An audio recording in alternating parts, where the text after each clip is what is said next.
जनजाति से निकाले गए विलियम झरने पर पानी पी रहे थे। जंगल में अचानक एक सुनहरे बालों वाली सुंदरता आई। उसने देखा कि उनके पेट में चोट है तो पूछताछ करने आगे बढ़ी। जब उसे पता चला कि विलियम जनजाति से बाहर हैं, तो उसे सहानुभूति हुई और बिना कुछ कहे जड़ी बूटियां पीसने लगी। उसके होठों पर मोहक मुस्कान थी, क्योंकि विलियम सबसे मजबूत व्यक्ति थे जिसे उसने देखा था।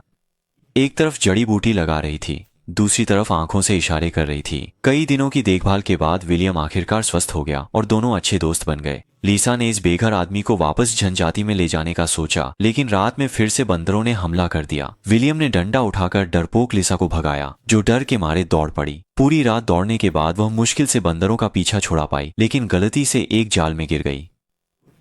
विलियम हाथ बढ़ाने ही वाला था कि दाईं ओर से दहाड़ सुनाई दी और वह भी गड्ढे में कूदकर छिप गया। दोनों एक दूसरे की धड़कनें सुनते हुए झाड़ियों में हरकतें देख रहे थे। बंदरों का झुंड शायद ज्यादा समझदार नहीं था। चारों ओर कोई न देखकर लौट गया। विलियम ने जल्दी से लीसा को ऊपर धकेला और कुछ दिनों की यात्रा के बाद वे सुंदर दृश्य वाले गांव में लौट आए।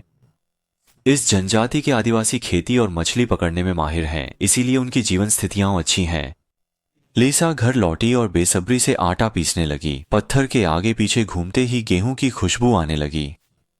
गुफा जनजाति से आए विलियम ने ऐसा भोजन पहले नहीं देखा था। चखने के बाद उन्होंने वहीं रहने का निर्णय लिया। जनजाति के लोग मेहनत से भरपूर जीवन जी रहे थे। हालांकि वे जंगली जानवरों से डरते थे और जब भी शेर दिखता तो घबराकर भाग जाते थे। शिकार में माहिर विलियम हिला नहीं। शेर ने देखा कि यह व्यक्ति कठिन प्रतिद्वंद्वी है। कुछ देर घूरने के बाद वह चुपचाप भाग गया। विलियम शिकार की तकनीक सिखाना चाहता था, लेकिन प्रमुख बस शांति से खेती करना चाहता था। जीवन को खतरे में डालने वाले शिकार में कोई रुचि नहीं थी। लेकिन अगले दिन एक जनजाति की महिला पर जंगली जानवर ने हमला कर दिया।